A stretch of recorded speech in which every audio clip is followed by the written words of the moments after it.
नमस्कार मित्रांनो, स्वागत आहे तुमचं कोकणाच्या नंदनवनात रत्नागिरी येथे. रत्नागिरीला आलात आणि शांत निसर्गाच्या सान्निध्यात राहायचं असेल तर स्वप्नपूर्ती निवास हा एक उत्तम पर्याय आहे.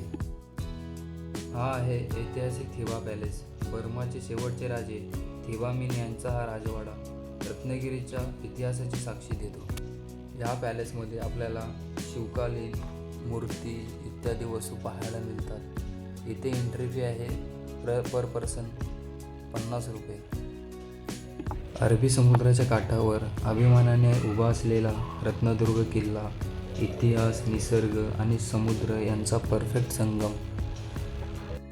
याच किल्ल्यावर असलेलं भगवती देवीचं मंदिर हे एक जागरूक देवस्थान आहे.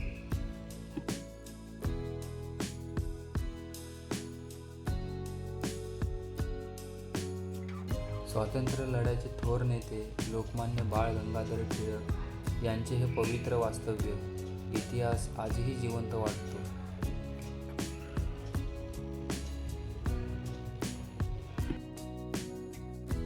हे आहे स्वातंत्र्यवीर सावरकरांनी बांधलेलं पतित पावन मंदिर.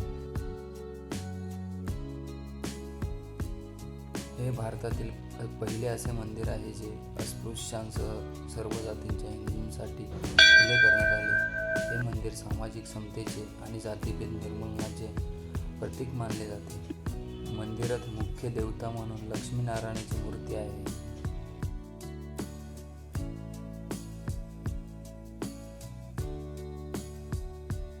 आरेवारे बीच, निळाशार समुद्र, स्वच्छ वाळू आणि थरारक अनुभव.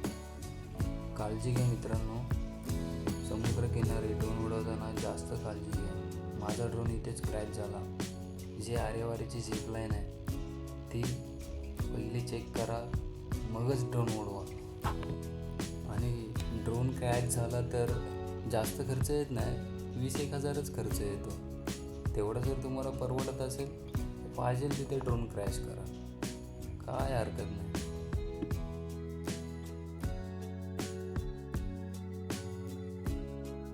इथे तुम्ही 1200 रुपये देऊन स्कुबा डायव्हिंग सारख्या ॲक्टिव्हिटीजचा फायदा घेऊ शकता.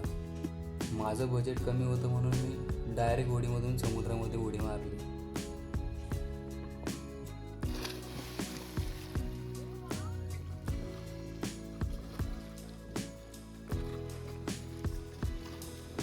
कोकणचं श्रद्धास्थान श्री गणपतीपुळे मंदिर.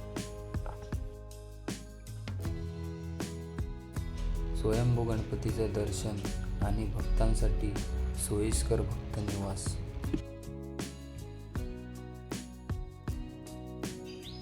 श्री दुबळेश्वर महादेव मंदिर.